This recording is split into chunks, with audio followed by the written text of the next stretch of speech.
What's up guys, Ryan from the MXG channel here. I have a fun e-bike to show you guys today.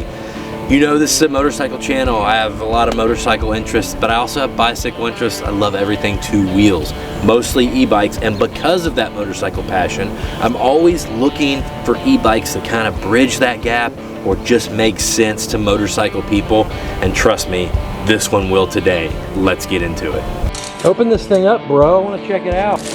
One massive Whoa. rear tire. Man, that is sick. Pretty sick, right? E-Man Mason. E-Man me. Beautiful. All right, so what comes in this box? Is that a beanie? A Revv1 up beanie just in time for summer? Okay. Ooh, I like. Actually appears to be a pretty nice set of Allens. Ball end on one side, Revv1 up branded. I dig it. All right guys, this is the Revv1 by Revv1 Up. This looks vastly different than some of the other bicycles I've showed you, or some of the ones you might be familiar with from a dirt bike training side of thing. This is a moped style e-bike. So what does that mean?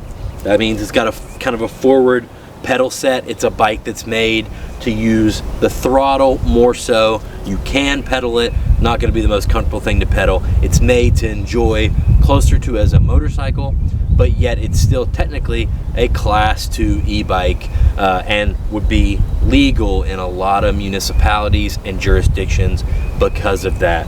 Very cool. So it comes shipped as a class 2 e-bike. That means 20 miles per hour max speed, but there's plenty of different modes. You can adjust these to an off-road mode. All you have to do is call Revv1 Up, and the new ones, the full suspension version, has an off-road mode with boost. It's going to give you just even a little bit more power. Where's that power coming from? It's coming from a 52 volt system here. It's a Bafang motor. Now it is a single speed 750 watt hub drive e-bike. I showed you a lot of those bikes before. What are some of the pros of the hub drive e-bikes? Well, one, they're quiet. Two, you don't have to worry about any kind of chain issue. You can still get home because that rear wheel drives itself, of course, right? But what's normally the problems with these? Well, it's that they lack a little bit of power or a little bit of torque normally. They're not great for climbing hills. Most of us at dirt bike events have to climb hills. However, that is not the case with this bike, which we're going to see here shortly when we take it for a test ride. This 750 watt Bafang single speed is plenty enough power. In fact, I know you guys want to know this already, but this bike will do 36, 37 miles an hour unlocked in off-road and boost mode with me on it. Guys, I'm 220. That's pretty impressive. Now, just to clarify once again, you can pedal assist this, or it comes with a twist throttle. I think that's cool because so many of these e-bikes come with thumb throttles. Us motorcycle people, we're already ready for that twist throttle. This one's actually a half twist, which is my favorite, and it's already set up and ready to go. The battery is 15 amp hour, and it is comprised of Samsung battery cells. Now, I haven't got to do a full range test just because of the type of riding I do on this thing, which we'll go into later, but you can expect at least 20 miles out of this battery. Okay, so we know about the bike, we know what it's for, we know how it's powered. Let's talk about the suspension. There are two versions of this bike. There's a full suspension and there is a hardtail version. Checking out the front forks, you've got a double crown 120 millimeter fork with preload and rebound adjustment and hydraulic lockout. You also get 100 millimeters of travel. Now back here on the back, you get an air shock. That's going to give you a ton of adjustability, and you also have rebound lockout. It is a DNM.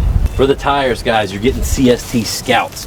Now you're getting into a company here with CST that you're going to find in the motorcycle world a little bit. These are specific e-moped style tires, but there's just enough tread on these things. You'll be able to ride these things off-road in the dry, no problem. Now, of course, it does come with a front fender. I left that off because I thought it looked kind of cool without it. But if I went anywhere where it might rain, I would definitely throw that back on. Your display is going to show you your speed, your assist level, what mode you're in, your battery power, your total distance, your trip distance, and it is pretty easy to read even in the sunlight. The lights are another super cool aspect of this bike. You get a large, almost like a Baja style round headlight on the front. It's pretty bright, and it even has a plastic cage over the front of it. Really just makes it look like a cafe racer, like a Husqvarna 401 or something like that someone's built out. You have LED turn signals on the front, and then back here on the back, you have a brake light with integrated turn signals into it. Very cool. The bike does have 4-piston hydraulic brakes, and I love that they both have sensors. So you motorcycle people, if you get this thing up to speed too fast going around a corner or something, and you need to kill that power, you don't have to apply any brake. You can just simply pull in the lever enough that it triggers the sensor, and it's basically going to act like a clutch, and it's going to kill the power of this motor until you get through your turn or you get to a safer position, and then you just let out on the lever and resume putting power to the wheel. Okay, so you guys want to know a few of the specs as far as capacity and weight and such. It's a pretty heavy bike. It's 93 pounds for the full suspension or 83 for the hardtail. But let me tell you this, when you're sitting on this bike and you're going 30, 35 on the road, you want that weight. It really helps with stability, that and the tire size. Revv1 Up says this will, work for people up to 350 pounds, and I believe it. This thing does have enough power to have fun with too. You can see this rear fender. I've already put some battle scars on that thing, doing some wheelies in the driveway. As far as rider height range, Revv1 Up says 5'2" to 6'4", should be able to find a comfortable position on this bike. All right, guys, we're about to go ride this thing, but before we do, I want to tell you a little bit about Revv1 Up. I had to research them because this is the first product I'd ever used of theirs. So they're based out of California, and before you know why they are founded, you have to kind of know the situation with the electric bicycle industry. There's kind of a gap between a lot of very cheaply made electric bicycles and super high-end electric mountain bikes and such that are kind of out of the realm of affordability for a lot of people. And it seems like to me Revv1 Up is kind of trying to bridge that gap. I will say this appears to be the most quality electric bike that I have ever tested, and these are designed right here in the USA in California. Most of their bikes are more of a classical bicycle style, cruisers, cafe cruisers, gravel bikes like that. This was the closest one they have to more of a moped motorcycle style, and that's why it just fit with me and I had to try it. All right, let's go ride it.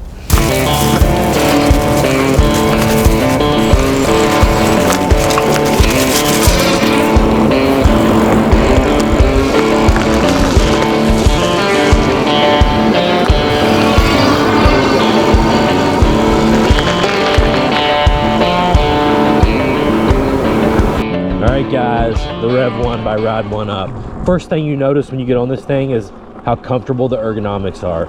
The seat is really long and plush, so you can scoot way back or you can get way up. I can actually sit here and put my little boy on the front of the seat with me and be perfectly fine. The handlebars have just the right sweep, I think. Any more sweep and I would feel like I couldn't ride it fast or aggressively. And any of a flatter bar and it wouldn't feel as comfortable. Now, when you power this bike on in your garage or in your yard or whatever, you'll look at that display and it'll look like maybe it's not as bright and colorful as other displays. Like you think maybe I won't be able to see this in the sun, but that's not the case. I can see it great, and it tells me a lot of good stuff. It's also probably one of the more responsive displays I've seen. A lot of them, you crack on the throttle and it takes a second before they start adjusting to your speed. This one's really quick. I also think it's cool that it shows you it's integrated into your turn signals, so it shows you when your turn signals are on. So I don't use turn signals a ton in my bicycling, but I think that's cool because when I dual sport, I am the guy that will leave his turn signals on for miles, and my buddies have to honk their horn at me and tell me to turn them off.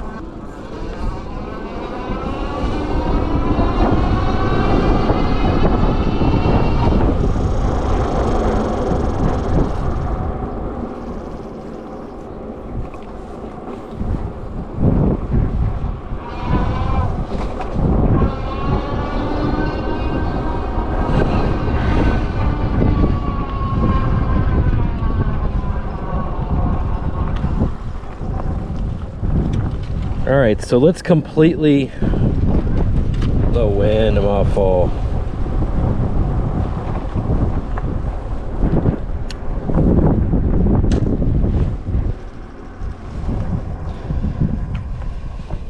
All right, so let's completely turn this bike off and see how hard it is to pedal. Remember, it is just one speed, which I love because you don't have to worry about derailleurs and shifting. All right, so keep in mind, normally you can use the throttle or something to help you get started pedaling. And I'm just gently pedaling. And yes, it's kind of a different pedaling position than you're used to on other bicycles. The pedals feel farther forward. Instead of really pushing down, you're kind of pushing forward. However, if you need to get weight on the pedals, if your battery's died or if you've had some kind of issue, you can always stand up over this area and get that force downward onto the pedal. So if you kill a battery or you have some kind of issue, you know, a mile from home, as long as you're on pavement, hard packed gravel, yes, you can pedal this thing home just fine. Another thing I love about these brakes and these speed sensors is, say you're rolling right here and you want to get a few pedals in. You just barely touch that brake system and it's not putting power in now. So that's gonna let me get all the pedaling that I want. When you want to go again, you just let off the brake. Now there are several modes you can play with. I've got mine locked into off-road mode with boost. Why? Because I'm a motorcycle guy, I'm 220 pounds, I need all the power I can get, and I'm mostly using this for fun rather than commuting, where I might need to get a little better economy, or a beginner rider who might want a little smoother engagement or something like that. Another thing I'd like to say about the Revv1, so many of these e-bike manufacturers, the way they design their bikes puts their keys in weird spots that my knees hit. I've broken off more than one key. That's why they started making the keys that bend and pivot, and that saved me a few times. However, they've implemented their design with this battery to where this bar protects that key and the battery as a whole perfectly. So there's nothing I'm gonna do that's gonna bend or break this key. So I can actually ride with the key in the bike, where other bikes, I have to remove the key and I usually lose it. All right, so every bike I test, I try to come up with a couple things either I dislike or maybe they can do better. This one was really tough. The only couple I can think of right off the bat with the low mileage I have on it so far are the seat and the kickstand. The kickstand is kind of the typical kickstand that you see on a lot of these bikes, and it just sinks into the dirt real easy. You can see I have it on like a gravel mix here, but anytime I put this in the slightest bit of damp grass, it just seems to fall over. And then the seat, I think the seat is probably perfect for a lot of people, but for me, 220-pound guy, it's too soft. I can almost feel my butt getting into the frame there, and I just feel like I'm gonna wear out that foam too fast. That's about it, guys. I also wouldn't mind to have some kind of grab bar here behind the seat somewhere to get a hold of when you're pushing this thing up a ramp or loading it in the back of a truck.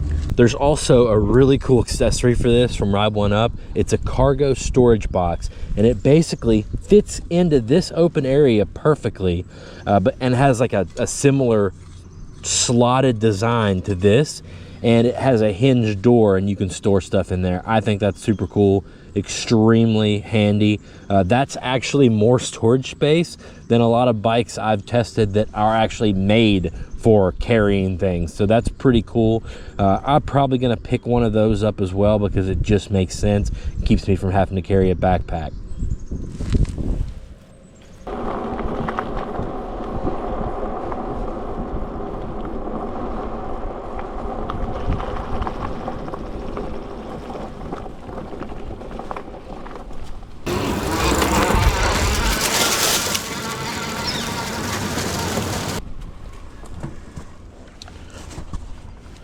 I know a ton of people want to immediately unlock this and put it in the most powerful mode possible. And if that's you, cool, call Revv1 up. They'll show you how to do that, get you going. However, I would just say that you should give this bike a try in its regular modes first. It depends on your use for it, but I find myself in the off-road and boost mode having trouble getting the bike to go at more of a cruise pace that I want sometimes. I find myself, you know, using the brake as kind of a clutch and killing the power and cruising and just doing my own pedaling. Sometimes you just want to go slow, you're in town, you're just relaxing, something like that. And yes, you can switch the modes, but just try the stock ones out first and see if you like them.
Guys, I hope you enjoyed me featuring the Revv1 by Revv1 Up for you guys today. I'm going to do more videos on this. Next one's going to be a top speed test with me on the road, and we're really going to put this thing through the paces. But I hope this gave you a nice overview, explain some of the features and specs, and I'm going to put the links to this bike down below. And if you're looking for a bike that you can commute, cruise, you can use to get around the pits at motorcycle events and such, I would please advise you to take this one into consideration and go grab it from Revv1 Up.